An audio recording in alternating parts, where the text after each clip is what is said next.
Salam sejahtera, terima kasih karena bersama dengan saya di Nazilin Unity Channel. Tarik pembubaran PRN Sabah ataupun tarik pembubaran DUN Sabah kini mula dapat dihidu oleh netizen.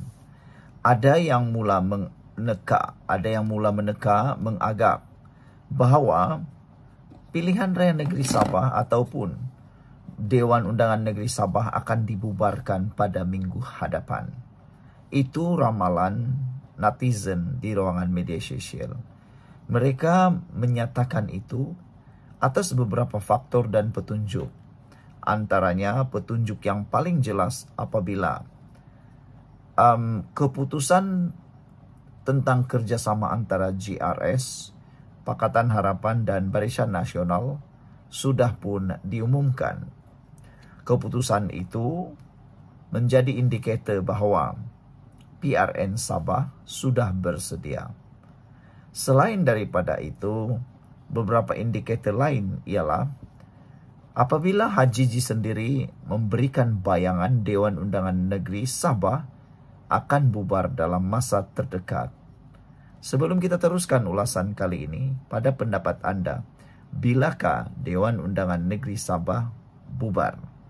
Dan bilakah cadangan anda Dewan Undangan Negeri mesti bubar? Maksudnya dua lah. Kalau anda meramalkan minggu hadapan dibubarkan, itu jawapan pertama. Yang kedua, kalau bukan minggu depan, anda rasa bila paling patut dibubarkan? Saya rasa sudah patutlah dibubarkan kan, sebab pilihan raya akan wajib dibuat pada bulan November, kerana pada bulan November Dewan Undangan Negeri Sabah sudah cukup matang ya. Jadi perlu bubar. Kecuali mereka memohon untuk penyambungan. Tapi lebih baik bubarlah kan, supaya dapat mandat yang baru. Jadi saya meramalkan, ramai netizen meramalkan bahawa Dewan Undangan Negeri Sabah akan dibubarkan minggu hadapan. Itu ramalan kamilah. Kita tunggulah betul atau tidak. HJJ beri bayangan Dewan Undangan Negeri Sabah bubar dalam masa terdekat. Sebelum kita teruskan ulasan kali ini, jangan lupa tinggalkan komen anda dengan tanda pagar Kami Sayang Malaysia. Tapi sebelum itu, izinkan saya untuk berkongsi dulu kepada anda semua. Ini terapi imun Transfector for Life. Terapi imun yang mendidik, mengajar dan menguatkan imun badan kita serta menyeimbangkan imun badan kita. Secara umum dan ringkasnya, kita kena penyakit kerana imun badan kita yang lemah dan bodoh, serta imun badan yang tidak seimbang. Apabila imun badan kita lemah, tidak berfungsi dengan baik dan menjadi bodoh, serta tidak seimbang, kita sukar sembuh daripada penyakit. Bahkan imun badan kita menyerang diri kita sendiri apabila tidak seimbang. Tetapi apabila imun badan kita dididik, diajar, diseimbangkan oleh terapi imun ini, maka imun badan kita akan bertindak menghapuskan, melawan penyakit dari dalam tubuh badan kita, menghapuskan akar penyakit yang dalam tubuh badan kita, lalu kita sehat dan sembuh daripada semua jenis penyakit. Cepat dapatkan produk yang hebat ini melalui nombor telefon saya yang tertera. Ingat, produk ini lulus KKM, diperakui oleh dokter-dokter di seluruh dunia, penemuan paling bersejarah dalam dunia kedokteran dan halal. Coba dapatkannya melalui nombor telefon saya yang tertera. Mungkin saudara, ini ialah jawapan kepada masalah kesihatan anda selama ini. Ketua Menteri Sabah, Datuk Seri HJJ Noor memberi bayangan Dewan Undangan Negeri Sabah bakal dibubarkan dalam masa terdekat, namun enggan mendedahkan tarikh sebenar pembubarannya. Menjawab pertanyaan pemberita, beliau secara berseloroh berkata, pengamal media masih mempunyai peluang untuk bercuti dalam tempoh 1 hingga 2 minggu sebelum sebarang pengumuman dibuat, katanya. Lama lagi bubar, boleh lagi cuti 1-2 minggu, katanya, selepas menyempurnakan Majlis Pecah Tanah Projek Pembinaan Kampus Akademik Binaan Malaysia ABM wilayah Sabah di tapak pembinaannya di Kampung Beringis 1. Ditanya, adakah tarik pembubaran selepas sambutan Hari Malaysia? Beliau sekali lagi meminta pemberita menunggu pengumuman rasmi daripadanya. Kata HJJ, tunggu saja. Tunggu saya panggil kamu 3 orang pemberita itu, kata beliau. Sebelum itu, Speaker Dewan Undangan Negeri Sabah, Datuk Seri Kazim Yahya memaklumkan Dewan Undangan Negeri Sabah akan terbubar secara automatik pada 11 November ini selaras dengan peruntukan perlembagaan negeri.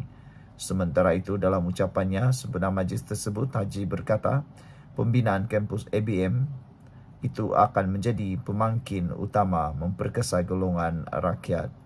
Sekian dulu untuk kali ini. Jangan lupa tinggalkan komen Anda. Sila tekan butang subscribe. Bye-bye. Salam sejahtera. Terima kasih karena bersama dengan saya di Nazlin Unity Channel.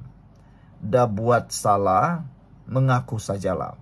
Itu komen netizen terhadap Ketua Pemuda PAS Perak Muhammad Hafiz Sabri. Apabila beliau bertindak, cuba membetulkan keadaan. Beliau bertindak, cuba menyalahkan orang yang menyebarkan hantaran beliau di Facebook dengan tangkap layar sepentas kilat, lalu tersebar di media sosial. Ini semua gara-gara hantaran Muhammad Hafiz yang mendakwa kononnya insiden serangan terhadap Sultan Perak, Sultan Nazrin semalam dilakukan oleh seorang yang berbangsa bukan Melayu. Adun Manjoy itu berkata pada waktu kejadian dia telah mendapat maklumat awal bahwa serangan itu dilakukan oleh seorang perempuan berbangsa Cina. Jadi akhirnya, kata Adun Manjoy ini, beliau telah buat pembetulan, tapi hantaran Facebook beliau ditangkap layar sepentas kilat. Jadi ada netizen cakap macam ni lah. Kalau Muhammad Hafiz mau buat hantaran yang dia mau, ianya tidak dihantar sepentas kilat, kenapa kamu kirim di dalam Facebook, kata netizen. Apa tujuan kamu hantar di Facebook kalau bukan untuk disebarkan? Kalau betul kamu membuat hantaran itu bukan untuk disebarkan dan Anda pula salahkan orang yang screenshot, tangkap layar dan hantar pula, lebih baik kamu tulis dalam diary pribadi yang terkunci supaya tiada orang yang screenshot, tiada orang yang boleh sebarkan. Ini kamu sengaja tulis dalam Facebook yang dalam masa sesaat lebih 1 juta orang boleh membacanya. Lepas itu kau salahkan pula orang yang screenshot dan pergi sebarkan. Itu pula yang salah kau cakap. Jadi yang kau mulakan hantaran itu, kenapa? Kata netizen. Ramai sebenarnya yang kecewa apabila Ketua Pemuda PAS Perak ini, Muhammad Hafiz Sabri, bertindak menyalahkan orang lain. Ada beberapa komen yang mula bertaburan di dalam media sosial. Kata beliau, namun selepas beberapa menit saja saya membuat posting, saya mendapati sumber awal saya adalah tidak tepat. Sumber awal saya dapat adalah tidak tepat dan saya telah membuat pembetulan pada posting asal saya secepat mungkin. Tidak lebih beberapa menit dari posting awal, katanya. Inilah kadang-kadang orang, tangan itu lebih cepat bertindak daripada pemikiran. Mulut lebih cepat daripada otak, kata netizen. Ada juga yang mengatakan tangan lebih cepat daripada otak berfikir. Mengapalah dia tidak membuat dulu siasat, barulah hantar. Ini sudah hantar baru salahkan orang. Mana boleh macam tu kan? Takkanlah kau mau menyalahkan orang pula yang menonton Facebook kamu. Apa tujuan kamu tulis dalam Facebook kalau bukan untuk disebarkan? Itu sajalah. Kalau betul kamu tidak mau itu tersebar, tulislah di dalam diary sendiri. Sebelum itu, jangan lupa tinggalkan komen Anda dengan tanda pagar. Kami benci penipu. Sebelum itu, izinkan saya berkongsi kepada Anda semua. Ini terapi imun Transfector for Life. Terapi imun yang meningkatkan daya imun badan kita sehingga 400%. Secara umum dan ringkasnya, apabila imun badan kita jadi bodoh, apabila imun badan kita jadi lemah, apabila imun badan kita tidak lagi bertindak seimbang, kita kena penyakit, tak sembuh daripada penyakit, dan imun badan yang bodoh akan menyerang diri kita sendiri. Tetapi apabila terapi imun ini mengajar, mendidik, dan menyeimbangkan imun badan kita, menguatkan imun badan kita, maka imun badan itulah yang akan melawan dan menghapuskan penyakit yang ada dalam tubuh badan kita. Terapi imun ini tidak menyembuhkan, tetapi imun badan kita yang jadi bijaksana, itulah yang menyembuhkan kita. Cepat dapatkan produk ini melalui nomor telepon saya yang tertera. Produk ini lulus KKM, diperakui oleh dokter-dokter di seluruh dunia dan juga halal. Mungkin saudara, ini jawaban kepada doa Anda selama ini yang sudah bertahun-tahun untuk lepas bebas daripada masalah kesehatan Anda. Saudara-saudara sekalian, beberapa orang netizen yang telah memberikan komen, antaranya Pepel Maus kata YB ni YB paling dut, perangai sama aja macam KP Pas katanya. Meter Rapong kata niat dan hati negatif telah dilaknat di dalam dunia. Tak perlu bermain kata-kata kerana nawaitu kamu telah merosakkan diri kamu sendiri, kata beliau. Saya anak Malaysia kata niat bukan dan menyelamatkan tuanku. Yang sebenar dia nampak isu tu ada value untuk ditunggang. Kalau betul apa yang nak dimaksudkan memang type ini, kata beliau, inilah yang perlu dielakkan. Kotaro Minami kata, sekarang ini bukan isu kau buat pembetulan atau tidak, tapi isunya kau seumpama sengaja sebarkan sentimen berbau perkauman. Jangan ingat rakyat ni bengap macam kamu, katanya, dan tak berani melawan, katanya. Jadi akhirnya dia kata berani buat berani tanggung, jangan jadi pengecut pula. Green Moss kata apa punya orang ni, dah kena nak salahkan orang lain pula. Apa macam kuncu-kuncu dan semua tali barut kau yang share dan forward message kau, ada nak salahkan mereka? Dasar pengecut, hati busuk, niat jahat, PDRM, sila ambil tindakan cepat, kata Green Moss. Betul juga lah kan, saya baru terfikir juga nih. Bagaimana pula dengan orang-orang beliau yang telah pun menyebarkan berita itu dengan cepat? Saya rasa yang paling cepat menyebarkan ini bukan musuh politik dia, tapi pengikut politik dia. Sebab mereka yang mempunyai kepentingan. Mustahillah tiba-tiba penyokong Pakatan Harapan DAP yang pula tiba-tiba sebarkan. Hampir mustahil. Sebab itu tidak memberi apa-apa value kepentingan kepada mereka. Jadi silap-silap hari bulan, kuncu-kuncu dia nilai yang, atau pengikut-pengikut dia nilai yang share screenshot dengan cepat. Jadi salah siapa sebenarnya?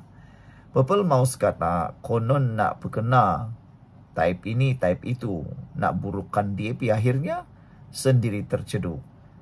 Saudara, bukan semua orang Cina tu DAP, MCA, gerakan atau PKR. Malah mungkin mereka tu langsung tidak berparti pun. Inilah sikap PAS yang sering mainkan isu kaum dalam politik. Kalau sepantas kilat sebarkan kenyataan YB ini, bagaimana pula yang sepantas kilat ambil gambar bendera terbalik dan viralkan, kata beliau. Think out of box, kata masalahnya bagaimana posting Anda boleh membantu Tuanku Sultan. Mengapa nak post? Mengapa tidak sahkan maklumat sebelum post atau share? Green Dove kata kerana ini peluang kemasan untuk score point. Kotaro Minami kata apabila orang mempunyai niat yang tidak baik, inilah terjadi. Saya anak Malaysia kata yang sebenar dia nampak isu tu ada value untuk ditunggang. Memang dia fokuskan pada type-type tertentu dan akhirnya sendiri kena muka sendiri, kata beliau. Orang Pionex kata, Saudara Hafiz, waktu terburu-buru nak mencari laba politik langsung membuat dua ciri-ciri munafik ini, kata beliau. Saya yakin Saudara Hafiz seorang yang beriman sepenuhnya, tetapi memiliki akhlak yang agak tercela, kata beliau. Ramai pemimpin parti Saudara Hafiz sekapal dengan akhlak yang memang tidak senonoh. Tidak layak jadi pemimpin. Ada lagi rajin menunggang, langsung zero, kata beliau. Saya doakan yang baik-baik saja untuk seluruh Malaysia, katanya lagi. Yellow Dio kata, Berani buat, tak berani tanggung penghasut ini, katanya. Sekian untuk kali ini. Jangan lupa tinggalkan komen Anda. Bye-bye.